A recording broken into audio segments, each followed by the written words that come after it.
IPL থেকে অবসর ঘোষণা করলেন আন্দ্রে রাসেল। এই ঘোষণার পরেই আবেগে ভেসে গেল কলকাতা নাইট রাইডার্সের কর্ণধার শাহরুখ খান। রাসেলের অবসর পোস্টেই তিনি জানালেন শুভেচ্ছা, কৃতজ্ঞতা এবং অকৃত্রিম ভালোবাসা। সমাজ মাধ্যমে নিজের অবসরের কথা ঘোষণা করেন ওয়েস্ট ইন্ডিজের তারকা অলরাউন্ডার। সেই পোস্টেই শাহরুখ লেখেন, দুর্দান্ত স্মৃতির জন্য ধন্যবাদ আন্দ্রে। তোমার উজ্জ্বল বর্ম পরা নাইট কেকেআরে তোমার অবদান ইতিহাসে লেখা থাকবে। এখান থেকেই তোমার ক্রীড়া জীবনের নতুন অধ্যায় শুরু হয়েছে। এবার তুমি আমাদের পাওয়ার কোচ। আমাদের বেগুনি সোনালি ছেলেদের শক্তি, জ্ঞান আর আত্মবিশ্বাস বাড়াবে তুমি।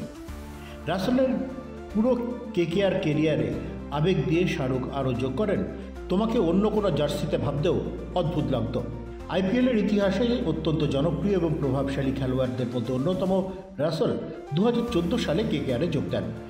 সেই থেকেই তিনি কলকাতা নাইট রাইডার্সের অপরিহার্য অংশ। তার বিধ্বংসী ব্যাটিং, ম্যাচ ঘোরানো মুহূর্ত এবং দলে তার উপস্থিতি কেকেআর সমর্থকদের আবেগের কেন্দ্রবিন্দু হয়ে ওঠে। তবে গত 2 সিজনে ছন্দ হারান এই তারকা।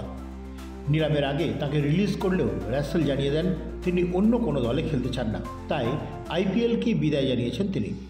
যদিও কেকেআর চ্যাপ্টার শেষ নয়, খেলোয়াড় থেকে এবার রূপান্তর কোচে।